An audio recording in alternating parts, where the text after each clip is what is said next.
कि मुझे पत्रकार बनना है तो क्यों बनना है। सब जब 1947 से पहले पत्रकारिता होती थी तो वो एक मिशन वाली पत्रकारिता थी लोगों। तो आज के टाइम में हमारी पत्रकारिता को बोल रहे हैं कि मतलब बिजनेस वाली पत्रकारिता हो रही। लोगों की पढ़ाई के बाद में मन में प्रश्न ये जरूर रखिए कि मुझे पत्रकार क्यों बनना चाहिए।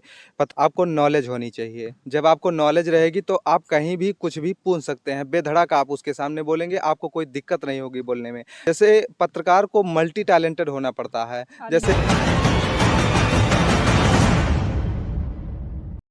स्वागत है आप सभी का हमारे चैनल अयोध्या भारती में। आज हम डॉक्टर राम मनोहर लोहिया अवध विश्वविद्यालय में उपस्थित हैं। हम आज पत्रकारिता पर कुछ बातें करेंगे, जानेंगे पत्रकारिता क्षेत्र में आप कैसे आ सकते हैं। एक होनहार स्टूडेंट हैं जो पत्रकारिता के साथ साथ अपनी पढ़ाई भी कर रहे हैं और ये यूट्यूब पे मोटिवेशनल स्पीकर भी हैं और लोगों को सजेस्ट भी करते हैं। तो आज इनसे जानने की कोशिश करेंगे ये युवाओं को कैसे अपनी ज़िंदगी को बेहतर बनाने के लिए लोगों को कैसे सजेस्ट करेंगे। तो आइए चलते हैं। नमस्कार सर, आपका हमारे चैनल पे आपका स्वागत है।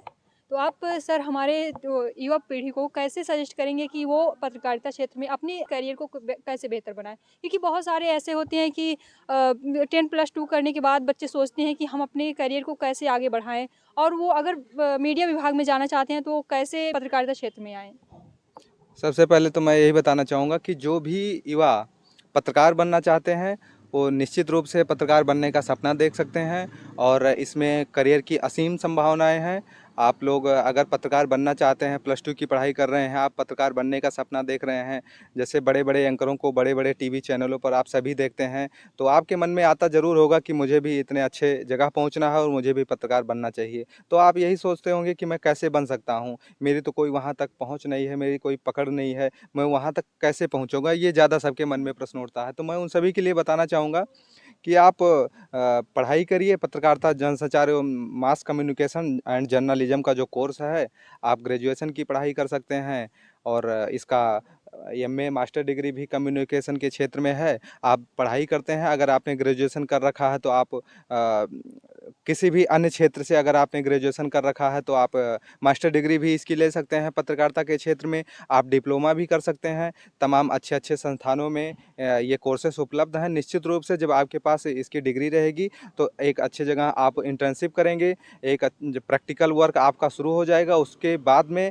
आप अच्छे मतलब पत्रकार बनने के लिए अग्रसर हो जाएंगे। लेकिन अब अच्छा पत्रकार बनने के लिए कुछ बातें होती हैं। एक सिद्धांत आपका क्लियर होना चाहिए कि मुझे पत्रकार बनना है तो क्यों बनना है। सबसे पहले तो आपके मन में ये प्रश्न होना चाहिए कि मुझे क्यों बनना है पत्रकार। तभी आप एक अच्छी पत्रकारिता कर सकते हैं, वरना आप एक सफल पत्रकार नहीं बन सकते हैं।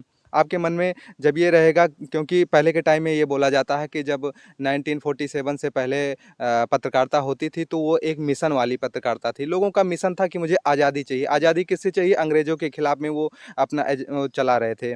तो आज के टाइम में हमारी पत्रकारिता को बोल रहे हैं कि मतलब बिजनेस वाली पत्रकारिता हो रही। लोगों का एजेंट मतलब माइंडसेट बन गया कि मुझे पैसे कमाने हैं। इससे हम लोग सफल पत्रकार नहीं बन सकते हैं। इसलिए मैं युवाओं से तो खासकर कहना चाहूँगा कि पढ़ाई के बाद में मन में प्रश्न ये जरूर रखिए कि मुझे पत्रकार क्यों बनना चाहिए। पत्रकार जब आप इस प्रश्न को लेकर चलेंगे, निश्चित रूप से अच्छा पत्रकार बनेंगे। तो 10+2 करने के बाद बच्चों को बताना चाहेंगे कि वो कौन सा पढ़ाई करें जो पत्रकारिता फील्ड में अच्छा हो उनके लिए, कौन सी पढ़ाई करें और कौन सा स्ट्रीम हो उनके लिए बेहतर हो। मैं तो यही बता रहा हूँ कि मैं खुद भी डॉक्टर राम मनोहर लोहिया अवध यूनिवर्सिटी से जर्नलिज्म का छात्र हूँ। मैं बीवोक का कोर्स कर रहा हूँ। बीवोक यानी bachelor of vocational mass communication and journalism. Sir sorry sir, रोकने के लिए। सर मैंने ये आपसे कहा कि सर कौन कौन से कोर्स हैं अवेलेबल हैं आफ्टर 10th के बाद, आफ्टर 12th के बाद, सॉरी। आफ्टर 12th के बाद मैंने अभी बीवोक का नाम लिया। ये 12th के बाद में आप इसको जब पढ़ाई वीवोक के अलावा करेंगे कई तो सारे और कौन जी कौन से। बीजेएमसी जैसे है, हाँ। तो आप ग्रेजुएट भी हो जाएंगे और ग्रेजुएशन के साथ साथ आपको एक पत्रकारिता की डिग्री मिल जाती है। जैसे आप बीए कर लेते हैं, अब बीए करने से तो आप पत्रकार बन नहीं सकते, ग्रेजुएट बेशक हो गए, लेकिन अगर आपको ग्रेजुएशन की डिग्री चाहिए, सरकार की कोई भी नौकरी निकल रही उसमें ग्रेजुएशन की डिग्री मांगी जाती है। तो आप पत्रकारिता की पढ़ाई कर रहे हैं, इससे आप ग्रेजुएट भी हो गए प्लस आप पत्रकारिता की डिग्री भी भी मिल गई। तो इससे बेटर मुझे और नहीं लगता कि कोई और डिग्री हो सकती है। हालाँकि अगर आपने पत्रकार बनने के लिए ग्रेजुएशन कर रखा है, बाद में आप सोच रहे हैं कि मुझे पत्रकार बनना चाहिए या मैं डिग्री करूँ, तो आप मास्टर डिग्री कर लीजिए एमजेएम से। सर और हम पूछना चाहते हैं कि क्योंकि कई सारे मतलब गाँव देहात से जो बच्चियाँ आती हैं वो भी चाहती हैं कि हम भी पत्रकारिता मतलब एंकर बने, न्यूज़ एंकर बने, हम फेमस हों आके मतलब टीवी पे। तो उनके लिए आप क्या सजेशन देना चाहेंगे कि क्या किस चीज़ को ध्यान रखते हुए तब पत्रकारिता में आए कि मतलब कौन-कौन से ऐसे पॉइंट हों उनके लिए? देखिए, क्योंकि लड़कियों के लिए बहुत सारे मतलब गाँव में कहीं-कहीं ऐसे भीड़-भड़ाके में एरिया में जाने उन लोग के सेफ नहीं होता। तो आप ऐसे ऐसे में क्या उनके लिए कहना चाहेंगे?